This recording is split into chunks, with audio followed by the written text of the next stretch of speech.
Hello everyone, स्वागत है आपका। अभी हाल ही में न्यूज़ आया है कि यूनेस्को ने भारत के 16वें नंबर को इनटैंजिबल लिस्ट में शामिल किया है। ये इनटैंजिबल लिस्ट क्या होता है, यूनेस्को क्या होता है, इसके बारे में विस्तार से जानते हैं।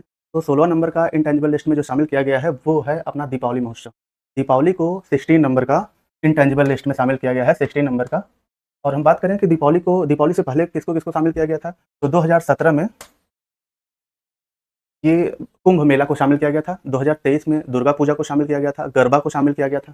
और इनटैंजिबल लिस्ट क्या होता है? इनटैंजिबल लिस्ट एक अमूर्त होता है, अमूर्त लिस्ट होता है। अमूर्त मतलब इसका मतलब जिसका भौतिक अस्तित्व ना हो।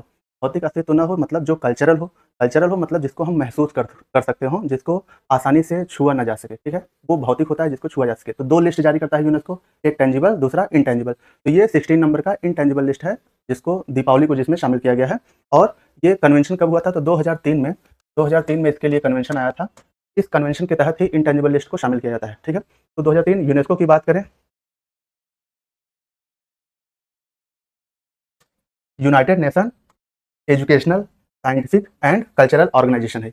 यूनेस्को जो है united nation educational, scientific and cultural organization है, जिसके तहत ये मूर्त और अमूर्त दोनों विषयों को शामिल करता है। और ये इंटेंजिबल लिस्ट में शामिल होने के बाद ऐसा होगा कि अपने जो दीपावली महोत्सव है, इसका पुराना इतिहास रहा है। इसके तहत हम ये देखते हैं कि भारत के परंपराओं के अंतर्गत ये आता है। परंपरा, मान्यता, जो भी परंपराएं हैं, मान्यता हैं, वो अमूर्त में शामिल होंगी। तो जिसका भौतिक अस्तित्व है, जैसे कोई किला हो गया, जैसे मान लीजिए कि महाराष्ट्र में स्थित अजंता और एलोरा की गुफाएं हो गई, केव्स हो गई, उनको हम मूर्त में शामिल करेंगे। तो ये अमूर्त के अंतर्गत आता है दीपावली महोत्सव, जो जिसे यूनेस्को ने इंटेंजिबल लिस्ट में शामिल किया है। धन्यवाद।